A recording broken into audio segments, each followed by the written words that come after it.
Okay, ಯೇಸುವನ್ನು ನೋಡುವುದಕ್ಕಾಗಿ ಬಂದಂತ ಗ್ರೀಕರಿಗೆ ಯೇಸುವಿನ ಉದಾಹರಣೆ ನೋಡಿ. ನಿಮ್ಮ ಮನೆಗೆ ಯಾರಾದ್ರೂ ಬರ್ತಾರೆ, ಯೇಸು ಸ್ವಾಮಿ ನೋಡಕ್ಕೆ ನಾನು ಬಂದೇನೆ, ಅಥವಾ ನಿಮ್ಮನ್ನು ನೋಡಕ್ಕೆ ನಿಮ್ಮ ಮನೆ ಬಾಗಿಲಿಗೆ ಯಾರು ಬಂದ್ರೆ ನಿಮ್ಮ ಮಗ ಬಂದು ಹೇಳ್ತಾನೆ ಒಳಗೆ, ಅಪ್ಪ ನಿನ್ನ ನೋಡಕ್ಕೆ ಯಾರೋ ಬಂದಾರೆ, ನೀವೇನು ಹೇಳ್ತೀರಿ? ಹೌದಾ, ಒಳಗೆ ಕರ್ಕೊಂಡು ಕೆಲಸ ಅಂತ ಹೇಳ್ತೀರಲ್ಲ. ಇಲ್ಲಿ ಯೇಸು ಸ್ವಾಮಿ ಬಂದಂತ ಜನರಿಗೆ ಏನ್ ರಿಪ್ಲೈ ಕೊಡ್ತಾನೆ? ಅಲ್ಲಿ ಹೋಗ್ತೇವೆ, ಆಂದ್ರೆಯ ನಾವು ನೋಡ್ತೇವೆ, ಫಿಲಿಪ್ಪ ಇಬ್ಬರು ಹೋಗಿ ಯೇಸು ಹೇಳ್ತಾರೆ, ಸ್ವಾಮಿ ನಿನ್ನ ನೋಡುವುದಕ್ಕಾಗಿ ಕೆಲವು ಜನರು ಬಂದಿದ್ದಾರೆ ಅಂತ ಹೇಳಿದಾಗ, ಆಗ ಯೇಸು ಅವರಿಗೆ ನನ್ನ ನೋಡ್ಲಿಕ್ಕೆ ಬರ್ಬೇಕಾದ್ರೆ ಹಿಂಗೆ ಬರ್ಬೇಕು. ಹೆಂಗೆ ಬರ್ಬೇಕು? ಗೋಧಿಯ ಕಾಳಿನ ಎಕ್ಸಾಂಪಲ್ ಕೊಡ್ತಾರೆ, ಗೋಧಿಯ ಕಾಳಿನ ಎಕ್ಸಾಂಪಲ್ ಅನ್ನ ಕೊಡ್ತಾರೆ. ಸೊ ಇಲ್ಲಿ ನಾವು ನೋಡ್ತೇವೆ, ಸ್ವಾಮಿ ಹೇಳ್ತಾ ಇದ್ದಾರೆ, ಗೋಧಿಯ ಕಾಳು ಅದು ಬಿದ್ದು ಸಾಯದಿದ್ದರೆ ಅದು ಒಂದೇ ಆಗಿ ಉಳಿತದೆ, ಸತ್ತರೆ ಅದೇನಾಗ್ತದಂತೆ? ಬಹಳಷ್ಟು ಫಲ ಕೊಡ್ತದೆ. ಅರ್ಥ ಮಾಡಿಕೊಡ್ರಿ, ಈ ಗೋಧಿಯ ಕಾಳು ವ್ಯವಸಾಯ ಮಾಡಿದ್ರೆ ಎಲ್ಲರಿಗೂ ಗೊತ್ತಿರ್ತದೆ. ಅದರ ಹೊರಗೆ ಒಂದು ಪದರು ಇರ್ತದೆ, ಶಲ್. ಈ ಹೊರಗಡೆ ಇರುವಂತ ಪದರು ಭೂಮಿ ಒಳಗಡೆ ಹೋದಾಗ ಪದರು ಒಡೆದೋಗ್ತದೆ.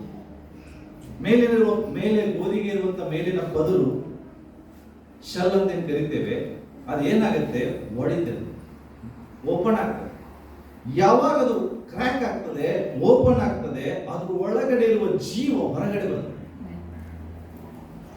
ಅದ್ರ ಒಳಗಡೆ ಇರುವಂತ ಜೀವ ಹೊರಗಡೆ ಬರ್ತದೆ. ಆಗ ಆ ಜೀವ ಮೇಲೆ ಬಂದು ಫಲ ಕೊಡ್ಲಿಕ್ಕೆ ಸ್ಟಾರ್ಟ್ ಮಾಡ್ತದೆ. ಇಲ್ಲಿ ಯೇಸು ಸ್ವಾಮಿ ನಮಗೆ ಹೇಳ್ತಾ ಇದ್ದಾರೆ ಗೋಧಿಯ ಕಾಳಿನ ಬಗ್ಗೆ. ಅದರಂತ ಈಗ ನೀವು ಗೋಧಿ ಕಾಳು ತಗೊಂಡು ಅದನ್ನು ಸುಂದರವಾದಂತ ಒಂದು ಶೋ ಕಪಾಟಲ್ಲಿ ಚೆನ್ನಾಗಿ ಕಾಣ್ಲಿಕ್ಕೆ ಅಂತ ಇಡ್ರಿ, ನೀವು 10 ವರ್ಷ ಆದ್ಮೇಲೆ ನೋಡಿದ್ರು ಅದು ಒಂದೇ ಇರ್ತದ. ಗೋಧಿ ಕಾಳಾಗೆ ಇರ್ತದೆ. ನೀವು 1 ವರ್ಷ ಬಿಟ್ಟು 2 ವರ್ಷ ಬಿಟ್ಟು 10 ವರ್ಷ ಬಂದು ನೋಡ್ರಿ, ಅದು ಒಂದೇ ಕಾಳಾಗಿ ಶೋ ಕಪಾಟಲ್ಲಿ ಚೆನ್ನಾಗಿರ್ತದೆ. ಆದ್ರೆ ಯೇಸು ಹೇಳ್ತಾ ಇದಾರೆ, ಆ ಶೋ ಕಪಾಟಲ್ಲಿರುವ ಗೋಧಿ ತರ ನೀನ್ ಬಂದ್ರೆ ನನ್ನ ಕಡೆ ಬರಬೇಡ. ಸುಂದರವಾಗಿ ನೀನು ಅದನ್ನ ಇಟ್ಟರೆ ಅದು ಅಲ್ಲೇ ಇರ್ತದೆ. ಆದ್ರೆ ಯೇಸು ಹೇಳ್ತಾ ಇದ್ದಾರೆ ಅಂತಂದ್ರೆ, ಇದರಿಂದ ಹಾಗಾದ್ರೆ ನಾವೇನ್ ಕಲಿಬೇಕಂತ ಹೇಳಿದ್ರೆ, ನೀನು ಒಂದು ವೇಳೆ ಯೇಸುವನ್ನ ನೋಡ್ಲಿಕ್ಕೆ ಬಯಸಿದ್ರೆ ಈ ಗೋಧಿಯ ಕಾಳಿನ ಹಾಗೆ ನೀನು ಸಾಯ್ಬೇಕು. ಏನ್ರಿ, ನಾವು ಸತ್ರ ಚರ್ಚೆಗೆ ಬರ್ತೇವೆ, ಯೇಸು ಹೆಂಗ್ ನೋಡ್ತೇವೆ ಅಂತ ಹೇಳ್ತೀರಲ್ಲ, ಏನ್ರಿ ನಾವು ಚರ್ಚಿಗೆ ಬಂದೇವಿ ನೋಡಿ ಸಾಯ ಅಂತಿರಲ್ಲ. ನಾನು ಹೇಳ್ತಾ ಇರೋದು ನೀವು ಸಾಯ ಅಂತ ಹೇಳಿದ್ರೆ ನಿಮ್ಮ ಶಾರೀರಿಕವಾಗಿ ಸತ್ತೋಗ್ರಿ ಅಂತ ಹೇಳ್ತಾ ಇಲ್ಲ. ಇಲ್ಲಿ ಯೇಸು ಸ್ವಾಮಿ ಹೇಳ್ತಾ ಇದ್ದಾರೆ ಅಂತಂದ್ರೆ, ಹೇಗೆ ಗೋಧಿ ಕಾಳಿಗೆ ಹೊರಗಡೆ ಒಂದು ಶಲ್ ಅಂತ ಹೊರಗಡೆ ಏನೊಂದು ಪದರು ಇರ್ತದೆ, ಅದು ಓಪನ್ ಆದಾಗ ಒಳಗಡೆ ಜೀವ ಹೊರಗೆ ಬರ್ತದೆ. ಇವತ್ತು ನಾನು ನಿಮ್ಗೆ ಹೇಳುವಂತದ್ದು ಏನಂತ ಹೇಳಿದ್ರೆ, ಈ ಶರೀರ ಹೊರಗಡೆ ಕಾಣುವಂತ ಆಕರ್ಷಿಸುವಂತ ಒಂದು ಸುಂದರತೆ ಇದೆಯಲ್ಲ ಶರೀರಕ್ಕೆ, ಈ ಶರೀರದ ಒಳಗಡೆ ಒಂದು ಅಟ್ರಾಕ್ಟ್ ಮಾಡುವಂತ ಒಂದು ಹೊರ ತೋರಿಕೆ. ಯೇಸು ಹೇಳ್ತಾರೆ, ಈ ಹೊರ ತೋರಿಕೆ ಸತ್ತು ಹೋಗದೆ ಹೋದ್ರೆ, ಇದು ಸಾಯದೆ ಹೋದ್ರೆ ನೀವು ನನ್ನ ನೋಡಕ್ ಆಗುದಿಲ್ಲ. ಹಾಗಾದ್ರೆ ಯೇಸು ಹೇಳ್ತಾ ಇದ್ದಾರೆ ಅಂತ ಹೇಳಿದ್ರೆ, ನೀನು ಸಹ ಏನಾಗ್ಬೇಕಂತ ಹೇಳಿದ್ರೆ ಒಡಿಬೇಕು. ಹೇಗೆ ಗೋಧಿ ಒಡಿತದೆ ಹಾಗೆ ನೀನು ಒಡಿಬೇಕು. ಹೇಗೆ ಗೋಧಿ ಭೂಮಿ ಒಳಗಡೆ ಹೋದಾಗ ತನ್ನ ಪದರನ್ನ ತೆಗೆದು ಹಾಕಿ ಒಳಗಡೆ ಜೀವ ಹೊರಗಡೆ ತಗೊಂಡ್ಬರ್ತದೆ, ಹಾಗೆ ಇಲ್ಲಿರುವಂತ ನಾವೆಲ್ಲರೂ ಈ ಶಾರೀರಿಕವಾದಂತ ಸಂಗತಿಗಳು, ಹೊರಗಡೆ ಕಾಣುವಂತ ಅಂಟುಕೊಂಡಿರುವಂತ ಎಲ್ಲ ಸಂಗತಿಗಳನ್ನ ಬೈಬಲ್ ಹೇಳ್ತದೆ, ಅದು ತೆಗೆದು ಹಾಕಬೇಕು. ಅದರ ಅರ್ಥ ನೀನು ಬ್ರೇಕ್ ಆಗ್ಬೇಕು, ನೀನು ಒಡಿಬೇಕು. ನೀನು ಒಡೆಯದೆ ನಿನ್ನ ಒಳಗಡೆ ಜೀವ ಹೊರಗಡೆ ಬರುವುದಿಲ್ಲ. ಎಷ್ಟೋ ಜನ ಒಡೆಯಕ್ಕೆ ಸಾಧ್ಯ ಇಲ್ಲ, ಯಾಕಂದ್ರೆ ಬಹಳ ಹಾರ್ಡ್ ಆಗಿದ್ದಾರೆ, ಅಷ್ಟು ಬೇಗ ಸಲೀಸಾಗಿ ಒಡೆದೋಗುದಿಲ್ಲ. ಒಡೆದಕ್ಕೆ ಇನ್ನೊಂದು ಏನ್ ಹೇಳ್ಬೋದು ಅಂತ ಹೇಳಿದ್ರೆ, ಅಷ್ಟು ಬೇಗ ಈ ವ್ಯಕ್ತಿ ಹೊರಗಡೆ ತೋರಿಕೆ ಆಗ್ಲಿ, ಅಥವಾ ಅಂದ್ರೆ ಏನಂದ್ರೆ ತನ್ನ ನಿಜವಾದ ಬಣ್ಣವನ್ನು ಬಿಟ್ಕೊಡುದಿಲ್ಲ, ಅಷ್ಟು ಗಟ್ಟಿಯಾಗಿ ಬಿಟ್ಟಿದ್ದೀವಿ ಕೆಲವು. ಬಟ್ ಯೇಸು ಹೇಳ್ತಾರೆ, ನೀವು ಒಂದು ವೇಳೆ ನನ್ನನ್ನು ನೀವು ನೋಡ್ಲಿಕ್ಕೆ ಬರುವುದಾದ್ರೆ, ಯೇಸು ಹೇಳ್ತಾರೆ ಅಂತ ಹೇಳಿದ್ರೆ, ನೀನ್ ಹೆಂಗೆ ಬರ್ಬೇಕಂತ ಹೇಳಿದ್ರೆ, ಗೋಧಿಯ ಕಾಳು ಹೇಗೆ ಬಿದ್ದು ಸಾಯ್ತದೋ ಹಾಗೆ ನೀ ನನ್ನ ಕಡೆ ಬರ್ಬೇಕಾದ್ರೆ ಅರ್ಥ, ನನ್ನನ್ನು ಯಾರಾದರೂ ನೋಡ್ಬೇಕಂತ ಬಂದ್ರೆ, ನನ್ನ ಹಿಂಬಾಲಿಸ್ಬೇಕಂತ ಬಂದ್ರೆ ಮೊದಲು ತಾನು ನಿರಾಕರಿಸಬೇಕು ಅಂತ ಎಷ್ಟು ಮಾತಾಡೋಂಗಿಲ್ಲ. ಓಕೆ, ಅರ್ಥ ಏನಂದ್ರೆ ಪ್ರಿಯರೇ, ಹೊಸ ವರ್ಷದಲ್ಲಿ ನಾವೇನೋ ಬಂದಿದ್ದೀವಿ. ಹಳೆಯ ವರ್ಷದಲ್ಲಿ ನಮಗಿರುವಂತಹ ಹಳೆಯ ಸಂಗತಿಗಳನ್ನ ನಾವು ಇನ್ನೂ ಕೆಲವು ಜನ ಇಟ್ಕೊಂಡಿದ್ದೀವಿ, ಇಲ್ಲ ಅಂತ ಹೇಳ್ಬೇಡಿ. ಆದ್ರೆ ಎಷ್ಟು ಹೇಳ್ತಾರೆ, ಹೊಸ ವರ್ಷದಲ್ಲಿ ನಿನಗೆ ಯೇಸು ನೋಡ್ಬೇಕಂತ ನಿನಗೆ ಆಸೆ ಆದ್ರೆ ಸಿಕ್ಕರೆ ಯೇಸು ನೋಡಕ್ಕಾಗಲ್ಲ ಅಂತ ತಿಳ್ಕೊಳ್ರಿ. ನೀನು ನಿಜವಾಗಿ ಯೇಸುವನ್ನ ನೋಡ್ಬೇಕಾದ್ರೆ ಬೈಬಲ್ ಸ್ಪಷ್ಟವಾಗಿರುತ್ತದೆ, ನೀನ್ ಹೇಗೆ ದೇವರ ವಾಕ್ಯ ಹೇಳ್ತದೆ, ಜೀರೋ ಹಾಕ್ಬೇಕು. ಅಲ್ಲಿ ತನಕ ನೀನು ಯೇಸು ಸ್ವಾಮಿ ನೋಡಕ್ ಆಗುದಿಲ್ಲ. ಇನ್ನೊಂದು ಹೇಳಿಕ್ಕೆ ಇಷ್ಟಪಡ್ತೀನಿ. ಉದಾಹರಣೆಗೆ ನೋಡ್ರಿ, ಯೇಸು ಸ್ವಾಮಿ ಲಾಜರ್ ಸತ್ತಾಗ ಲಾಜರನ್ನ ಯೇಸು ಸ್ವಾಮಿ ಏನ್ ಮಾಡಿದ್ರು? ಬದುಕಿಸ್ತಾರೆ. ಯಾವಾಗ ಲಾಜರ್ ಬದುಕಿಸ್ಕಿಂತ ಮುಂಚೆನೂ ಮಾರ್ತಾ ಮರಿಯಳು ಯೇಸು ಸ್ವಾಮಿ ಬಹಳ ಪ್ರೀತಿ ಮಾಡೋರು. ಲಾಜರನ್ನ ಮತ್ತೆ ಎಬ್ಬಿಸಿದ ಮೇಲೆ ಅಂದ್ರೆ ಭಯಂಕರ ಪ್ರೀತಿ ಮಾಡಕ್ ಸ್ಟಾರ್ಟ್ ಮಾಡಿದ್ರು. ಒಂದ್ಸಾರ್ತಿ ಯೇಸು ಸ್ವಾಮಿ ಮನೆಗೆ ಊಟಕ್ಕೆ ಬಂದಿರ್ತಾನೆ. ಆಗ ಲಾಜರ್ನ ಊಟಕ್ಕೆ ಬಂದಿರ್ತಾನೆ. ಯಾರೋ ಇವ್ರ ಜೊತೆಗೆ ಲಾಜರ್ ಎಲ್ಲ ಬಿಟ್ಟಾಗ ಈ ಮರಿಯಳು ಏನ್ ಮಾಡ್ತಾಳೆ ಅಂತ ಹೇಳಿದ್ರೆ, ಒಂದು ಸುಗಂಧ ದ್ರವ್ಯವನ್ನ ತಗೊಂಡ್ಬರ್ತಾಳೆ.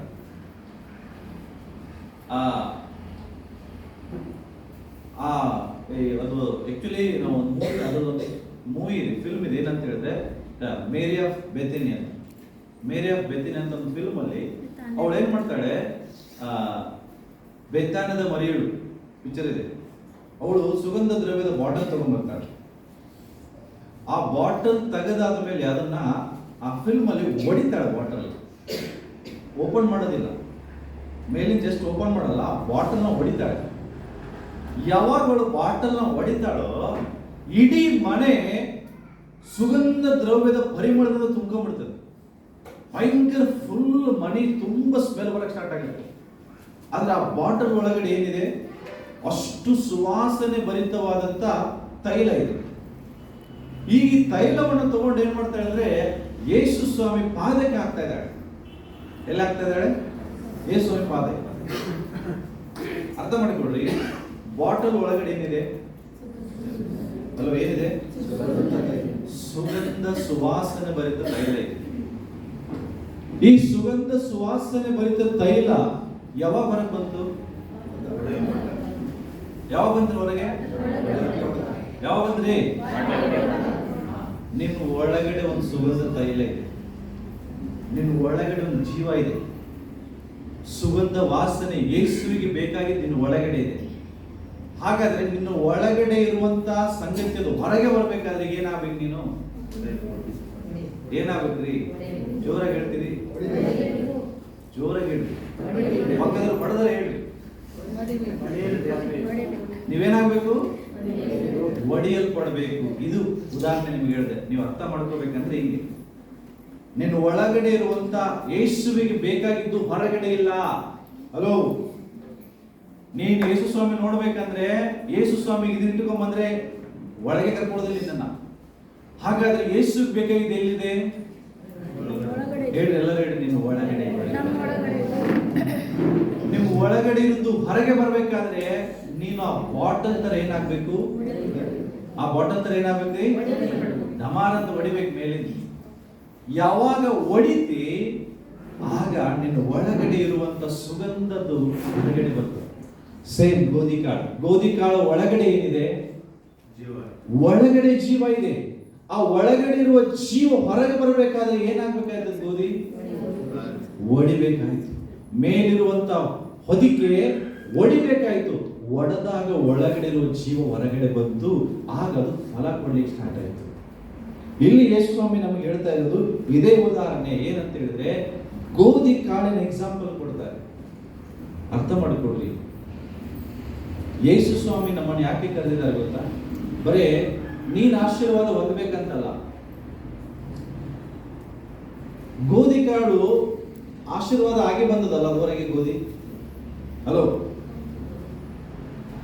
ಈ ಗೋಧಿ ಅಂದ್ರೆ ಆಶೀರ್ವಾದ ಆದ್ಮೇಲೆ ಬಂದಿದ್ದಲ್ರಿ. ಈ ಗೋಧಿ ಹೊರಗೆ ಬರ್ಬೇಕಾದ್ರೆ ಒಂದು ಆಶೀರ್ವಾದದಿಂದ ಹೊರಗೆ ಬಂದಿದೆ. ಆದ್ರೆ ಯೇಸು ಸ್ವಾಮಿಗೆ ಈ ಗೋಧಿ ಇಷ್ಟ ಇಲ್ಲ. ಈ ಗೋಧಿ ಮೂಲಕ ಮತ್ತೆ ಏನ್ ಬರ್ಬೇಕು? ಮತ್ತೆ ಬೇರೆ ಸಾವಿರಾರು ಗೋಧಿಗಳು ಬರ್ಬೇಕು. ಅದು ಇಷ್ಟ ದೇವರು ಯೇಸುಸ್ವಾಮಿ. ಅದರ ಅರ್ಥ ಏನು?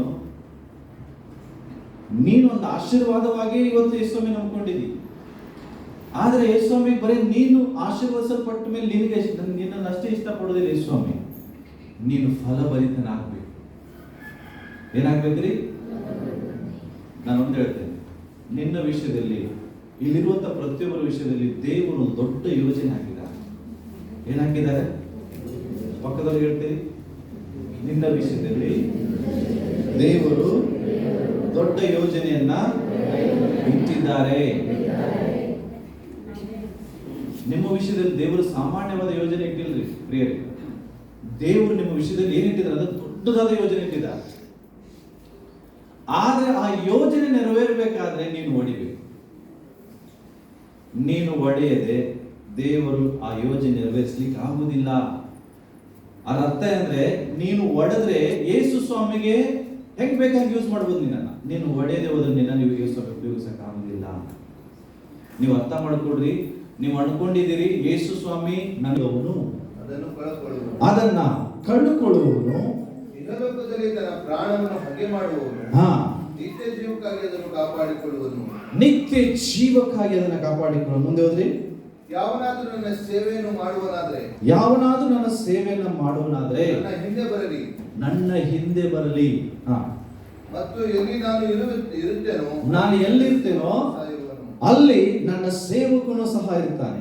ಯಾವನಾದರೂ ನನ್ನ ಸೇವೆಯನ್ನು ಮಾಡುವನಾದರೆ ತಂದೆಯವನಿಗೆ ಬಹುಮಾನವನ್ನು ಕೊಡುವನು. ಈಗ ನನ್ನ ಪ್ರಾಣವು ತತ್ತರಿಸುತ್ತಿದೆ. ಅರ್ಥ ಮಾಡಿಕೊಡ್ರಿ. ಕರ್ತನ ಸೇವೆ ಮಾಡೋದಂದ್ರೆ ಪುಲ್ಪಿಟಲ್ಲಿ ಬಂದು ಮೆಸೇಜ್ ಹೇಳೋದು ಅಷ್ಟೇ ಅಲ್ಲ. ಅರ್ಥ ನಾನು ಹೇಳಿದ್ದು, ಕರ್ತನ ಸೇವೆ ಮಾಡೋದಂದ್ರೆ ನಾವು ಹಾಡಾಡೋದು ಅಷ್ಟೇ ಅಲ್ಲ. ನೀನು ಕರ್ತನನ್ನ ಬಹಳಷ್ಟು ವಿಧದಲ್ಲಿ ದೇವರಿಗೆ ಸೇವೆ ಮಾಡಬಹುದು. ಯಾರಾದ್ರೂ ಕರ್ತನ ಹೆಸರಿನಲ್ಲಿ ಒಬ್ಬ ವ್ಯಕ್ತಿಗೆ ಊಟ ಹಾಕಿದ್ರು ಅದೊಂದು ಸೇವೆ. ಯೇಸುವಿನ ಹೆಸರಿನಲ್ಲಿ ಒಬ್ಬ ವ್ಯಕ್ತಿಗೆ ಅಂಗಿ ಇಲ್ಲ ಅಂದ್ರೆ ನೀವು ಹೋಗಿ ಒಂದು ಅಂಗಿ ಕೊಡೋದು ಒಂದು ಸೇವೆ. ಹಾಗಾದ್ರೆ ನೀವೆಲ್ಲ ಸೇವೆ ಮಾಡುತ್ತಾ ಇರೋದು ಸೇವಕರು.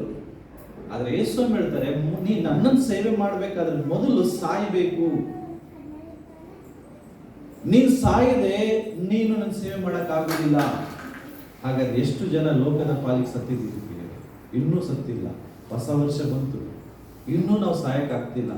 ಇನ್ನೂ ನಮ್ಮ ಒಳಗಡೆ ಬೇಡವಾದದ್ದು ಎಲ್ಲ ಇಟ್ಕೊಂಡಿದ್ದೇವೆ. ಯೇಸು ಮಾಡಿದ್ರೆ ಇದು ಒಡಿಬೇಕು, ಮೇಲಿರೋ ಹೊದಿಕೆ ಸಾಯ್ಬೇಕು, ಇಲ್ಲ ಅಂದ್ರೆ ನಾನು ಯೂಸ್ ಮಾಡೋದಿಲ್ಲ. ನೋಡ್ರಿ, ಯೇಸು ಸ್ವಾಮಿ ಒಬ್ಬ ವ್ಯಕ್ತಿ ಮೇಲೆ ಕಣ್ಣು ಬಿತ್ತು. ಯೇಸು ಸ್ವಾಮಿ ಯಾರ ಮೇಲೆ ಅಂದ್ರೆ ಮೋಶೆ ಮೇಲೆ ಬಿತ್ತು.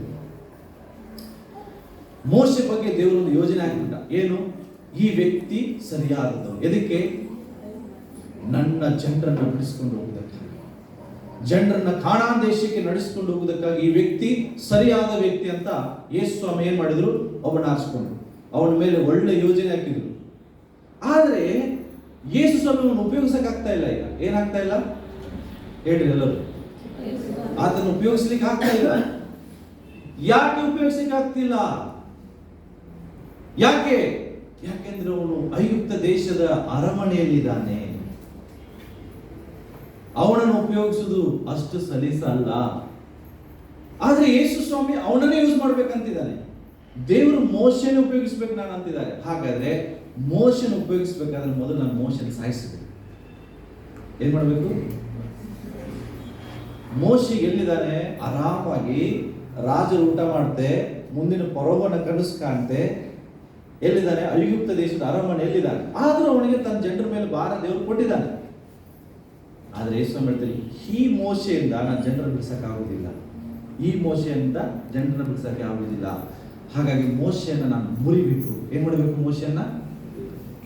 ಮೋಶೆಯನ್ನ ಮುರಿಬೇಕು. ಆಗ ಅರಮನೆಯಿಂದ ಹೊರಗಡೆ ಕರ್ಕೊಂಡ್ಬಂದು 40 ವರ್ಷ ಕತ್ತೆ ಕಾಯಕ್ಕೆ ಹಚ್ತಾರೆ, ದನ ಕಾಯಕ್ಕೆ ಹಚ್ತಾರೆ, ಕುರಿ ಕಾಯಕ್ಕೆ ಹಚ್ತಾರೆ, ಎಲ್ಲ ಕಾಯಕ್ಕೆ ಹಚ್ತಾರೆ. ಅವ್ರಿಗೆ ಯಾಕೆ? ಅರಮನೆ ಬೇಡ, ಫಸ್ಟ್ ಸಾಯಿ, ಮಾವನ ಮನೆಯಲ್ಲಿ ದುಡಿ, 40 ವರ್ಷ ಅನುಭವಿಸು, ಕಷ್ಟ ಏನೆಂಬುದಾಗಿ ಅರ್ಥ ಮಾಡಿಕೊ. ನಿನ್ನಲ್ಲಿರುವಂತ ಐಗುಪ್ತ ದೇಶದ ಮೈಂಡ್ ಹೋಗ್ಬೇಕು, ನೀನ್ ಸಾಯ್ಬೇಕು. ದೇವರು ಅವನನ್ನು ಎಷ್ಟು ಮುರಿದ್ರಂದ್ರೆ ಅರ್ಥ ಮಾಡ್ಕೊಡ್ರಿ, ಅವನ್ ಪವರ್ಫುಲ್ ವ್ಯಕ್ತಿ, ಅವನ ಮೇಲೆ ಅವ್ನ ಗರ್ವ ಇತ್ತು. ಒಂದು ದಿವಸ ಐಗುಪ್ತನು ಇಸ್ರಾಯೇಲರ ಜೊತೆ ಜಗಳಾಡುವಾಗ ಒಂದೇ ಶಾಟಿಗೆ ಅವನನ್ನು ಸಾಯಿಸಿಬಿಟ್ಟ. ಐಗುಪ್ತ ಸೈನಿಕ ನಾನು ಒಂದೇ ಹೊಡೆತ ಸತ್ತೋಗ್ಬಿಟ್ಟು, ಅಷ್ಟು ಸ್ಟ್ರಾಂಗ್ ಈಗ ಯಾರು? ಮೋಶೆ. ಅಷ್ಟು ಪವರ್ ಇದೆ, ಅವನ ಬಲದ ಮೇಲೆ ಅವನಿಗೆ, ಸಾಮರ್ಥ್ಯದ ಮೇಲೆ ಅವನಿಗೆ ನಂಬಿಕೆ ಇದೆ. ಆದರೆ ದೇವರು ಅವನ ಸಾಮರ್ಥ್ಯ, ಅವನ ಬಲವನ್ನೆಲ್ಲವನ್ನ ಕುಗ್ಗಿಸಿ 40 ವರ್ಷ ಕುರಿ ಕಾಯ್ತಾ, ದನ ಕಾಯ್ತಾ, ಹೆಂಗಾದಂದ್ರೆ ಅವನು ಸಾಮಾನ್ಯ ವ್ಯಕ್ತಿ ಆದ ದೇವರು. ಈಗ ದೇವರು ಹೇಳಿದ್ರು, ಮುರಿಯಲ್ಪಟ್ಟ ಮೋಶೆಗೆ ನನಗೆ ಬೇಕು. 40 ವರ್ಷ ಅರಮನೆಯಲ್ಲಿದ್ದಿ, ಅದೇ 40 ವರ್ಷಕ್ಕೆ ಕಷ್ಟಪಡು ಅಂತ ಹೇಳಿ 40 ವರ್ಷ ಕಷ್ಟಪಡಿಸಿದ್ರು. ಕಷ್ಟಪಟ್ಟಾಗ ಮನುಷ್ಯ ಮುರಿಯಲ್ಪಡ್ತಾನೆ. ಈಗ ದೇವರು, ಈಗ ನೀನು ಐಗುಪ್ತಕ್ಕೆ ವಾಪಸ್ ಹೋಗು. ಆಗ ಸ್ವಾಮಿ ನಾನು ಬೇಡಪ್ಪ. ನೋಡ್ರಿ, ಅವಾಗ ಬಲಶಾಲಿ ಆದಂತ ವ್ಯಕ್ತಿ ಹೇಳ್ತಾನೆ, ಅಯ್ಯೋ ನಾನು ಬಲಹೀನ, ನನ್ನನ್ನು ಕಳಿಸ್ಬೇಡ ಅಂತ ಹೇಳ್ತಾನೆ. ಅರ್ಥ ಮಾಡ್ಕೊಳ್ಳಿ, ನಂಗೆ ನೀನೇ ಬೇಕು, ಮುರಿಯಲ್ಪಟ್ಟ ಮೋಶನೇ ನನಗೆ ಬೇಕು, ನೀನು ಹೋಗು ಅಂತ ಹೇಳಿ ಒಂದು ಕೋಲನ್ನ, ಏನು ತಗೊಂಡೋಗ್ಬೇಡ, ಜಸ್ಟ್ ಒಂದು ಕೋಲ್ ತಗೊಂಡು. ಹಲೋ, ಅವಾಗ ಅವನ ಹತ್ರ ರಾಜನ ವಸ್ತ್ರ, ಖಡ್ಗ ಎಲ್ಲ ಇತ್ತು. ಒಬ್ಬ ಐಗುಪ್ತನನ್ನು ಮಾತ್ರ ಹೊಡಿಲಿಕ್ಕೆ ಆಯ್ತಾನೆ. ಈಗ ಅವನ ಹತ್ರ ಏನೂ ಇಲ್ಲ. ಯೇಸು ಹೇಳ್ತಾರೆ, ಆಗ ನಿನ್ನ ಹತ್ರ ಬಲ ಇತ್ತು, ಆದರೆ ನೀನು ಆ ಬಲದಿಂದ ಇಸ್ರಾಯೇಲನ್ನು ಬಿಡಿಸ್ಲಿಕ್ಕೆ ಆಗ್ತಿರ್ಲಿಲ್ಲ. ಆ ಬಲದಿಂದ ಐಗುಪ್ತರನ್ನ ಸಾಯಿಸ್ಲಿಕ್ಕೆ ನಿನ್ನಿಂದ ಆಗ್ತಿರ್ಲಿಲ್ಲ. ಈಗ ನೀನು ಬಲಹೀನ, ಈಗ ನೀನು ಮುರಿಯಲ್ಪಟ್ಟಿದ್ದಿ, ನನ್ನ ಬಲ ನಿನ್ ಜೊತೆಗಿದೆ. ಈಗ ನೋಡ್ರಿ, ಆಗ ಅವನ ಹತ್ರ ಸಾಮರ್ಥ್ಯ ಇತ್ತು, ಒಬ್ಬ ಐಗುಪ್ತನನ್ನು ಮಾತ್ರ ಹೊಡೆದ. ಈಗ ಅವನ ಹತ್ರ ಏನಿದೆ ಕೈಯಾಗೆ? ಹಲೋ, ಏನಿದೆ? ಒಂದೇ ಕೋಲಿಂದ ಸಾವಿರಾರು ಸೈನಿಕರನ್ನ ಹೊಡೆದಾಕ್ಬಿಟ್ಟ. ಎಲ್ಲಿ? ಕೆಂಪು ಸಮುದ್ರದಲ್ಲಿ.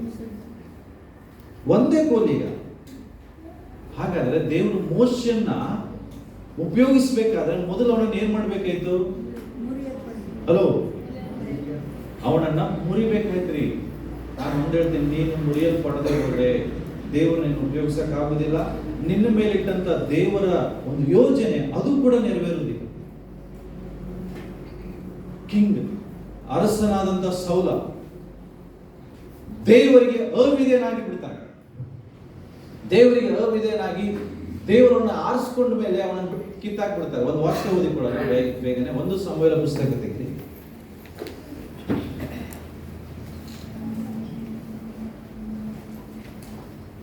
15ನೇ ಅಧ್ಯಾಯದಲ್ಲಿ ಅವನು ಅಮಾಲೇಕರ ಎಲ್ಲರನ್ನ ನೀನು ಸರ್ವನಾಶ ಮಾಡಿದ್ರು ಕೂಡ ದೇವರ ಮಾತಿಗೆ ಅವಿಧೇಯನಾಗಿ ತನ್ನ ಮೇಲೆ ಜಾಸ್ತಿ ಇದಾಯ್ತದೆ ಅವನಿಗೆ. ಆಗ 15ನೇ ಅಧ್ಯಾಯ 17ನೇ ವಚನದಲ್ಲಿ ಆಗ ಸಮುವೇಲ ಪ್ರವಾದಿ ಬಂದು ಅವನಿಗೆ ಒಂದು ಮಾತು ಹೇಳ್ತಾನೆ. ಏನ್ ಹೇಳ್ತಾನೆ ನೋಡ್ರಿ.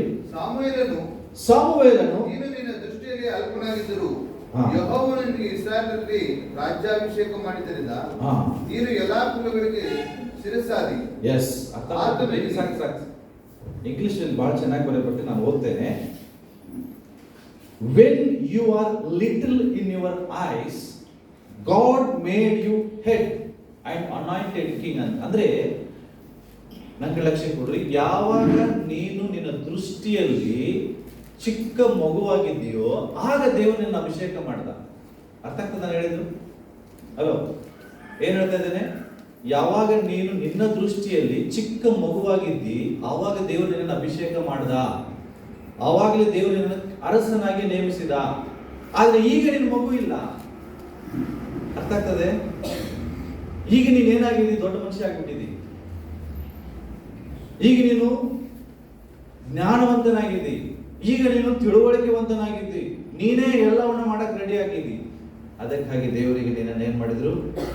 ಆ ಅರಸತನದಿಂದ ನಿನ್ನನ್ನು ತೆಗೆದ್ರು.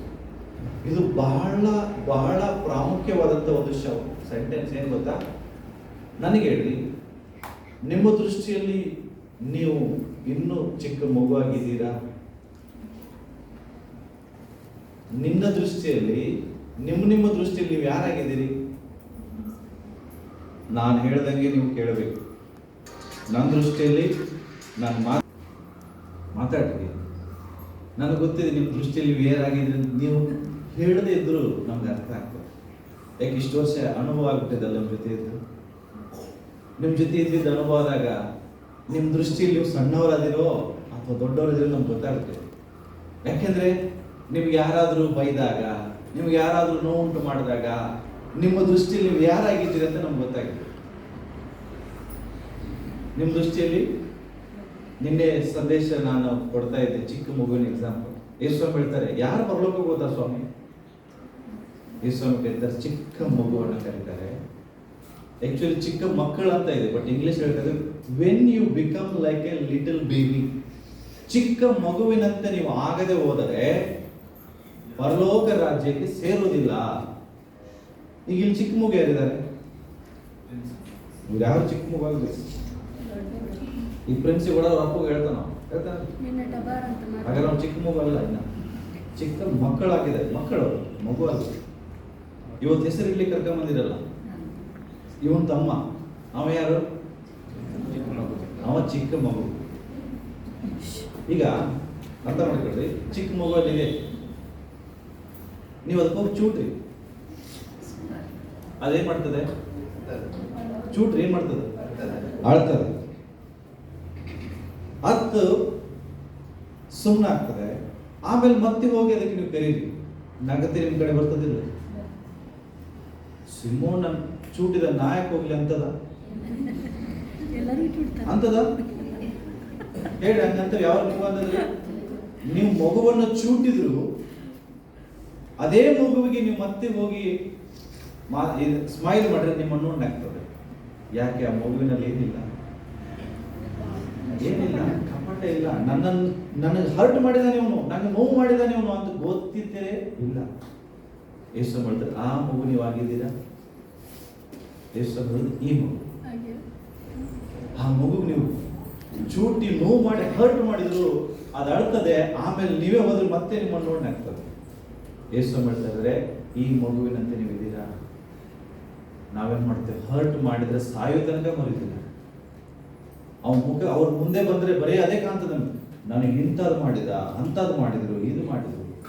ಯೇಸು ಮಾಡ್ತಾರೆ, ಆಗ ಪರಲೋಕ ರಾಜ್ಯಕ್ಕೆ ಹೋಗ್ತೇವ ನಾವು. ಯೇಸು ಹೇಳಿದ್ರೆ, ನೀವು ಪರಲೋಕಕ್ಕೆ ಹೋಗ್ಬೇಕಾದ್ರೆ ಚಿಕ್ಕ ಮಗುವಿನಂತೆ ಆಗ್ಬೇಕ್ರಿ. ಏನೊಂದು ಚಿಕ್ಕ ಮಗುಗೆ ಹೋಗ್ರಿ, ವಾವ್ ಎಷ್ಟು ಚೆನ್ನಾಗಿದೆ, ಎಷ್ಟು ಸ್ಮಾರ್ಟ್ ಇದೆ ಬೇಬಿ ಅಂದಾಗ ಅದು ಗರ್ವ ಉಕ್ಕೋತದ, ಪ್ರೌಢ ಮೇಲೆ ಬರ್ತದೆ ಅದಕ್ಕೆ. ನೋಡಿ ನನ್ನಷ್ಟೊಂದು ಯಾರು ಇಲ್ಲ ಅಂತ ಇಲ್ಲ. ಯಾಕೆ? ಆ ಮಗುವಿನಲ್ಲಿ ಗರ್ವ ಇಲ್ಲ, ಆ ಮಗುವಿನಲ್ಲಿ ಏನೂ ಇಲ್ಲ. ಅದಕ್ಕೆ ಇಲ್ಲಿ ಸೌಲನಿಗೆ ಹೇಳ್ತಾ ಇದ್ದಾರೆ, ನೀನು ನಿನ್ನ ದೃಷ್ಟಿಯಲ್ಲಿ ಇನ್ನೂ ಚಿಕ್ಕ ಮಗುವಾಗಿದ್ದಾಗ ದೇವರನ್ನ ಅಭಿಷೇಕ ಮಾಡಿದ್ರು. ಹಾಗಾದ್ರೆ ನಿನ್ನನ್ನು ದೇವರು ಅಭಿಷೇಕ ಮಾಡ್ಬೇಕಾ? ನಿನ್ನನ್ನು ದೇವರು ಬ್ಲೆಸ್ ಮಾಡ್ಬೇಕಾ? ಹಾಗಾದ್ರೆ ನೀನು ನಿನ್ನ ದೃಷ್ಟಿಯಲ್ಲಿ ಮೊದಲು ಏನಾಗ್ಬೇಕ್ರಿ? ಚಿಕ್ಕ ಮಗುವಿನಂತೆ ಆಗಬೇಕು. ಯಾವಾಗ ನೀನು ಸಣ್ಣ ಆಗ್ತಿ, ಆಗ ದೇವರ ರಾಜ್ಯಕ್ಕೆ ನೀವು ಪ್ರವೇಶ ಮಾಡಬೇಕು. ನೀನು ಇನ್ನೂ ಚಿಕ್ಕವನಾಗದೆ ಹೋದ್ರೆ ದೇವರ ರಾಜ್ಯಕ್ಕೆ ಪ್ರವೇಶ ಮಾಡಕ್ಕಾಗುವುದಿಲ್ಲ. ಯೇಸು ಸ್ವಾಮಿ ಏನ್ ಹೇಳ್ತಾರೆ? ಎಷ್ಟು ಚಿಕ್ಕವನಾಗಬೇಕು ಸ್ವಾಮಿ ನಾನು? ಸೂಜಿ ಕಣ್ಣಲ್ಲಿ ನೀನು ಪಾಸ್ ಆಗಬೇಕು.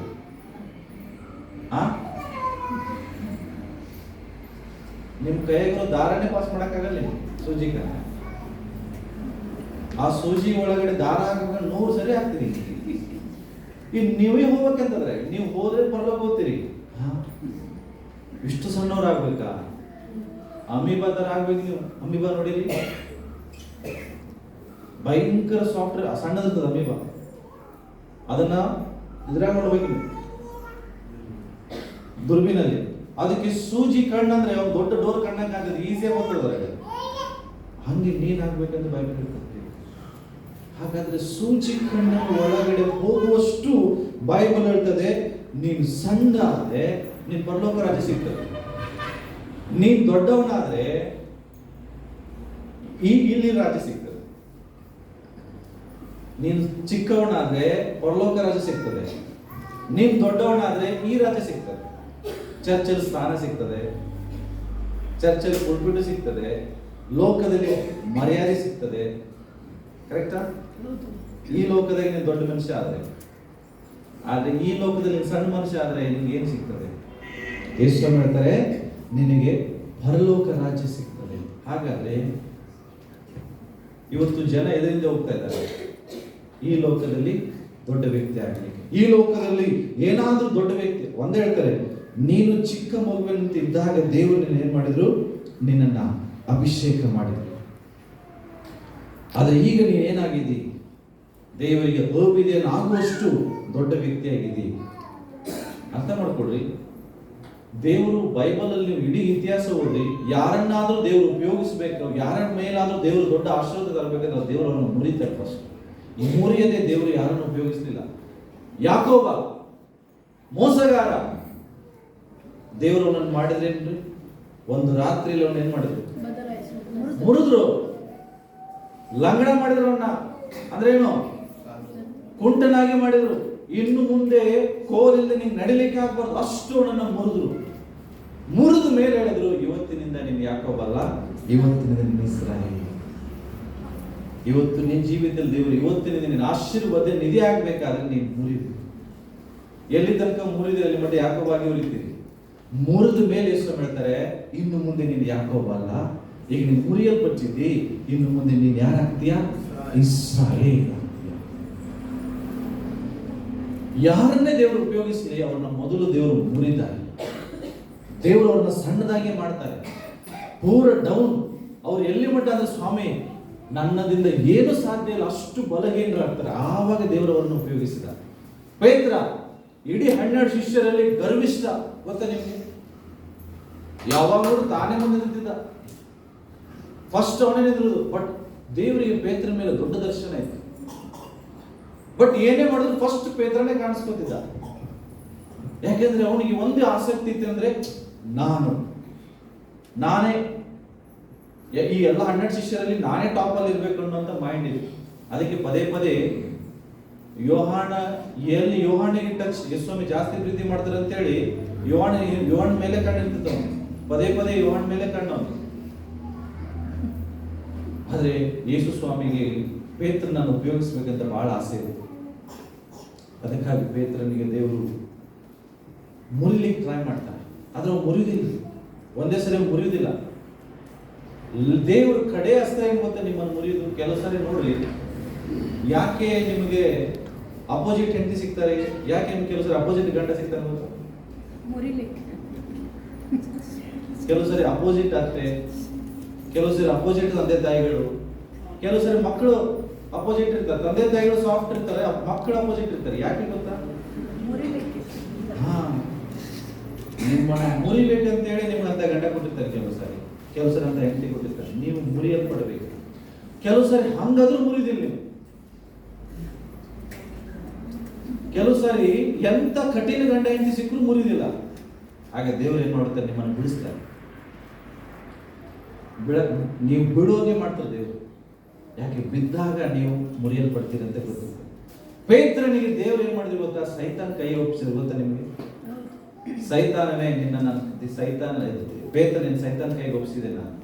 ಸೈತಾನ್ ನಿನ್ನ ಮುರಿತಾನೆ. ಹೆಂಗೆ ಮುರಿತಾನೆ? ಒಣಕೆ ಪೇತ್ರ. ಅದನ್ನ ಒಂದು ಪ್ರೇಯರ್ ಮಾಡ್ತೇನೆ, ಸೈತಾನನ ಒಡೆದ್ರು ನಿನ್ನ ನಂಬಿಕೆ ಹೋಗ್ಬಾರ್ದಂತ ಪ್ರೇಯರ್ ಮಾಡ್ತೇನೆ. ಅಂದ್ರೆ ಯೇಸುಸ್ವಾಮಿ ಪೇತ್ರನನ್ನ ಸೈತಾನಿಗೆ ಕೊಟ್ಟು, ಯಾಕಂದ್ರೆ ಅವನ ಮೇಲೆ ದೊಡ್ಡ ದರ್ಶನ ಇತ್ತು ಪೇತ್ರನ ಮೇಲೆ. ಆಗ ಯೇಸು ಸ್ವಾಮಿ ಹೇಳಿದ, ಯಾವಾಗಲೂ ಬರೇ ನೀನ್ ಸಹಾಯಕ್ಕೆ ನಾವು ಕೊಡುದಿಲ್ಲ ಸ್ವಾಮಿ, ಯಾರು ಬಿಟ್ರು ನಾನೇನೇನು ಬಿಡುವುದಿಲ್ಲ. ಅಲ್ಲೊಬ್ಬ ಬಂದು ಕಳ್ಳ ಹಿಡಿಯಕ್ಕೆ ಹೋಗ್ತಾನೆ, ಅವ್ನು ಕಿವಿನೇ ಕತ್ತರಿಸ್ತಾನೆ. ಯಾರು? ಪೇತ್ರ. ಅಂದ್ರೆ ಅಷ್ಟು ತಾನೇ ಆಗ್ಬೇಕಲ್ಲ. ಬಟ್ ಯೇಸುಸ್ವಾಮಿ ಗೊತ್ತಿತ್ತು ಅವ್ನು ಹೆಂಗೆ ಮುರಿಬೇಕಂತ ಹೇಳಿ. ನೀನು ನನ್ನ ವಿಷಯದಲ್ಲಿ 3 ಸರಿ ಸುಳ್ಳು ಹೇಳ್ತೀಯ ಅಂದಾಗ ಸಾಧ್ಯನೇ ಇಲ್ಲ ಅಂತ. ಅಂದ್ರೆ ಅವನು ಇನ್ನೂ ಮುರಿದಿಲ್ಲ. ಆದ್ರೆ 3 ಸರಿ ಸುಳ್ಳು ಹೇಳ್ತಾನೆ. ಆಗ ದೇವರು ಅವನನ್ನು ಮುರಿತಾನೆ.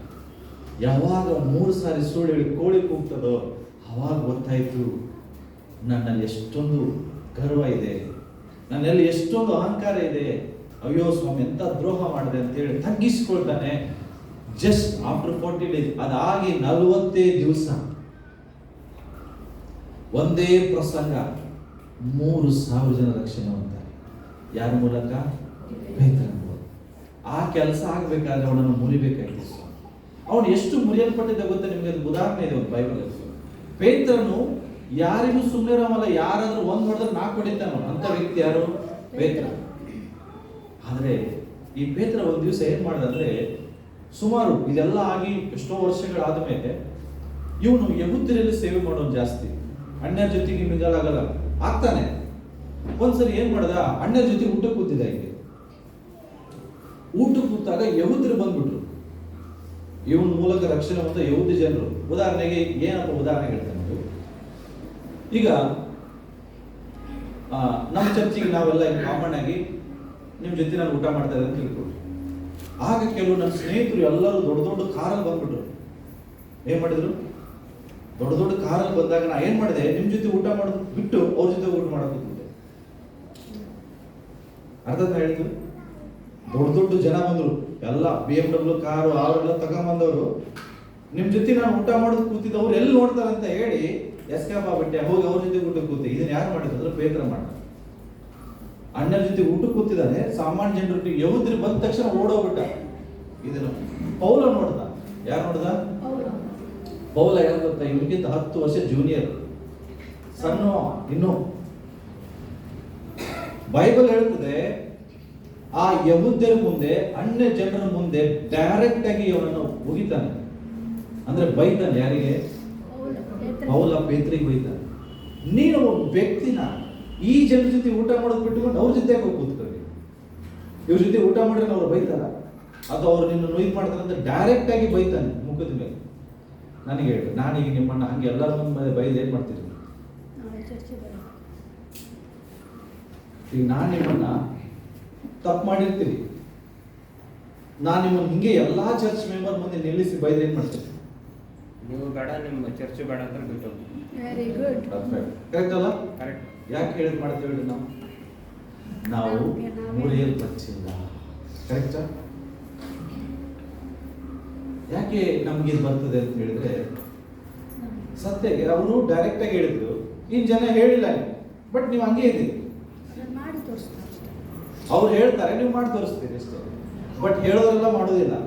ಅವರು ಡೈರೆಕ್ಟ್ ಆಗಿದ್ದಾರೆ ಅಂತ ಹೇಳಿದ್ರೆ ಅಷ್ಟೇ. ಆದ್ರೆ ಅವ್ರು ನಾವು ಎಷ್ಟೇ ಬೈದ್ರು ಬಯಸ್ಕೊತಾರ. ನಿಮ್ಗೆ ಗೊತ್ತಿದೆ, ಎಷ್ಟೇ ಬೈದ್ರು ಬಯಸ್ಕೊತಾರ. ಆದ್ರೆ ನಾನು ಯಾಕೆ ಇದು ಹೇಳ್ತದೆ ಅಂದ್ರೆ, ಪೇತ್ರ ಇಷ್ಟು ಬೈದ ಮೇಲೆ ಬೈಬಲ್ ಹೇಳ್ತದೆ, ಪೇತ್ರ ಪೌಲನ ಬಗ್ಗೆ ಏನ್ ಮಾತಾಡ್ತಾನೆ ಗೊತ್ತಾ? ಅದೇ ಗಲಾತ್ಯದ ಸಭೆಗೆ ಒಂದು ಪತ್ರಿಕೆ ಬರೀತಾನೆ. ಅದೇ ನೋಡ್ರಿ, ಅವ ಬರೀ ಹೇಳಿಲ್ಲ, ಗಲಾತ್ಯದವ್ರಿಗೆ ಲೆಟರ್ ಬರೆದ್ಬಿಟ್ಟ ಇವನ್ ಬಗ್ಗೆ. ಜಸ್ಟ್ ಬೈಲಿಲ್ಲ, ಗಲಾತ್ಯದವರಿಗೆ ಪತ್ರಿಕೆನ ಬರೆದ. ನೋಡು ಪೇತ್ರ ಇಂತ ಮಾಡ್ತಾ ಇದ್ದ, ನಾನು ಬೈದೆ ಅಂತ ಹೇಳಿ ಲೆಟರ್ ಬರೆದ್ಬಿಟ್ಟ. ಬೈದ್ರೆ ಹೋಗ್ಲಿ, ಮತ್ತೆ ಲೆಟರ್ ಬರೆದು ಕಳಿಸೋದು. ಅವಿಶ್ವಾಸಿಗಳವರೆಲ್ಲ ಇನ್ನೂ ಸರಿಯಾಗಿ ನಂಬಿಲ್ಲ. ಅವರಿಗೆಲ್ಲ ದೊಡ್ಡ ಪೇತ್ರ ಅಂದ್ರೆ ಅವಾಗ ದೊಡ್ಡ ಬಿಷಪ್. ಆ ಟೈಮಲ್ಲಿ ಪೇತ್ರ ಅಂದ್ಬಿಟ್ರೆ ಎಲ್ಲಾದ್ರಲ್ಲಿ ಒಂದು ದೊಡ್ಡ ಬಿಷಪ್ ಆಗಿದ್ದವ. ಆದ್ರೆ ಅವನು ಮುರಿಯಲ್ಪಟ್ಟಿದ್ದಾರೆ. ಅಷ್ಟು ಜನರ ಮುಂದೆ ಪೇತ್ರ ಬಯಸ್ಕೊಂಡ್ರು. ಬೈಬಲ್ ಅಲ್ಲಿ ನೀವು 1ನೇ ಪೇತ್ರ 2ನೇ ಪೇತ್ರನ ಪತ್ರಿಕೆ ಓದುವಾಗ ಅದೇ ಗಲಾತ್ಯದವರಿಗೆ ಹೇಳ್ತಾನೆ, ನನ್ನ ಪ್ರಿಯ ಸಹೋದರನಾದ ಪೌಲ ದೇವರ ಜ್ಞಾನದಿಂದ ನಿನಗೆ ಪತ್ರಿಕೆಗಳನ್ನ ಬರೆದಿದ್ದಾನೆ. ಹೇಳ್ತಾನ ಏನ್ರಿ? ದೇವರ ಜ್ಞಾನದಿಂದ ನಿಮಗೆ ಪತ್ರಗಳನ್ನ ಬರೆದಿದ್ದಾನೆ. ಅದನ್ನ ತಿಳ್ಕೊಳ್ಳೋದು ಬಹಳ ಕಷ್ಟ ನಿಮಗೆ. ಅವ ಬರಿಬೋದಿತ್ತಲ್ಲ, ನನ್ನ ಬಗ್ಗೆ ಅವ ಬರೆದಿಲ್ಲ ನಂಬಿಡ್ರ, ಅವೆಲ್ಲ ಸುಳ್ಳು ಬರ್ದ ಅಂತ ಹೇಳಿಲ್ಲ. ದೇವರ ಜ್ಞಾನದಿಂದ ನಿಮಗೆ ಬರೆದಂತ ಪತ್ರಿಕೆಗಳಲ್ಲಿ ಅದನ್ನು ತಿಳ್ಕೊಳ್ಳೋದು ಬಹಳ ಅಸಾಧ್ಯ ಅಂತ ಹೇಳಿ ಬರೆದಿದ್ದಾನೆ. ಯಾಕೆ ಅಂದ್ರೆ ಅವನು ಮುರಿಯಲ್ಪಟ್ಟಿದ್ದಾನೆ. ನಾನು ನಿಮ್ಗೆ ಹೇಳೋದು ಒಂದೇ, ಇವತ್ತು ನಿನ್ನ ವಿಷಯದಲ್ಲಿ ದೇವರ ದೊಡ್ಡ ಯೋಜನೆ ಇದೆ. ಆ ಯೋಜನೆ ನೆರವೇರ್ಬೇಕಾದ್ರೆ ಇವತ್ತು ನೀವು ಮಾಡ್ಬೇಕಾಗಿದ್ದು ಒಂದೇನು ಗೊತ್ತಾ? ದೇವ್ರಿಗೆ ಹೇಳ್ಬೇಕು, ಇಷ್ಟು ದಿವಸ ದೇವರೇ ನನ್ನ ಆಶೀರ್ವದಿಸು, ನನ್ನ ಆಶೀರ್ವದಿಸು ಪ್ರೇಯರ್ ಮಾಡ್ತಿದ್ವಿ. ನಾನು ಹೇಳ್ತೇನೆ, 2022ರಲ್ಲಿ ಒಂದು ಪ್ರೇಯರ್ ಮಾಡಿ, ದೇವರೇ ನನ್ನ ಮೂರಿ,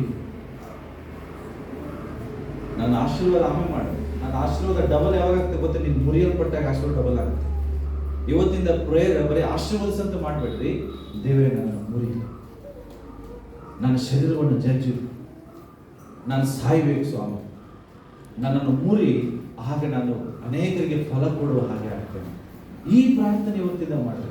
ಅದಕ್ಕೆ ಸ್ವಾಮಿ ಹೇಳಿದೇನು, ನನ್ನ ನೋಡಕ್ ಬಂದ್ರ, ಅದಕ್ಕೆ ಹೇಳ್ತಾನೆ, ಗೋಧಿ ಕಾಡು ಅದು ಸಾಯದಿದ್ರೆ ಫಲ ಕೊಡಕ್ ಆಗುದಿಲ್ಲ, ಅದು ಒಂದೇ ಆಗಿದೆ. ಬಟ್ ಅದು ಸಾಯ್ಬೇಕು ಅನ್ನೋದು ನನ್ನ ಉದ್ದೇಶ. ಅದಕ್ಕಾಗಿ ಇವತ್ತು ದೇವರಿಗೆ ನಿನ್ನ ಮೇಲೆ ದೊಡ್ಡ ಯೋಜನೆ ಇದೆ. ನೀನು ದೊಡ್ಡ ವ್ಯಕ್ತಿ ಆಗ್ಬೇಕು, ಫಲಭರಿತನಾಗಬೇಕು ಅನ್ನೋದು ಈ ಯೋಜನೆ ಇದೆ. ಅದಕ್ಕಾಗಿ ಯೇಸು ಹೇಳ್ತಾರೆ, ನೀನು ಮೊದಲು ಸಾಯ್ಬೇಕು. ಅದಕ್ಕಾಗಿ ಇವತ್ತಿನಿಂದ ದೇವರಿಗೆ ಹೇಳು, ನನ್ನನ್ನು ಜಜ್ಜು.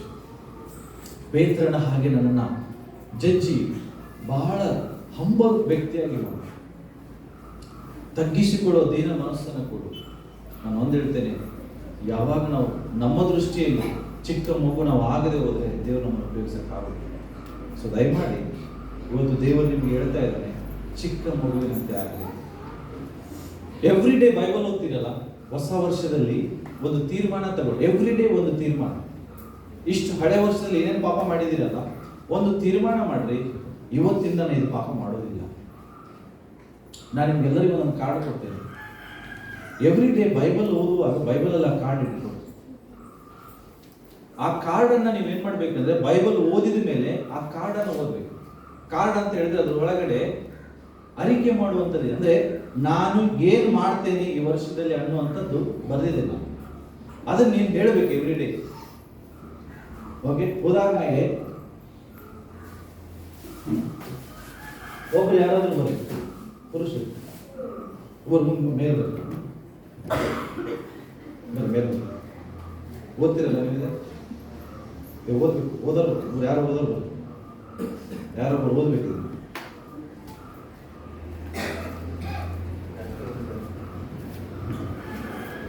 ಈಗ ಇದರಲ್ಲಿ ಏನು ಬರ್ತದೆ ಅಂತ ಇವರು ಒಂದ್ಸರಿ ಗಟ್ಟಿಯಾಗಿ ಓದ್ತಾರೆ. ಅದನ್ನ ನೀವು ಎವ್ರಿ ಡೇ ಬೈಬಲ್ ಓದಿದ ಮೇಲೆ ಅದನ್ನು ಓದಬೇಕು. ಈ ವರ್ಷದಲ್ಲಿ ನಾನು ಮಾಡುವ ನಿಮ್ಮ ತೀರ್ಮಾನಗಳು. ಪ್ರತಿದಿನ ದೇವರ ವಾಕ್ಯವನ್ನು ಓದಿ ಧ್ಯಾನಿಸುತ್ತೇನೆ. ಆಲಯಕ್ಕೆ ತಪ್ಪದೆ ಸರಿಯಾದ ಸಮಯಕ್ಕೆ ಹೋಗುತ್ತೇನೆ. ಪ್ರತಿದಿನ ತಪ್ಪದೆ ಪ್ರಾರ್ಥನೆ ಮಾಡುತ್ತೇನೆ. ನಾನು ಮತ್ತೊಬ್ಬರ ಬಗ್ಗೆ ಚಾಡಿ ಹೇಳುವುದಿಲ್ಲ.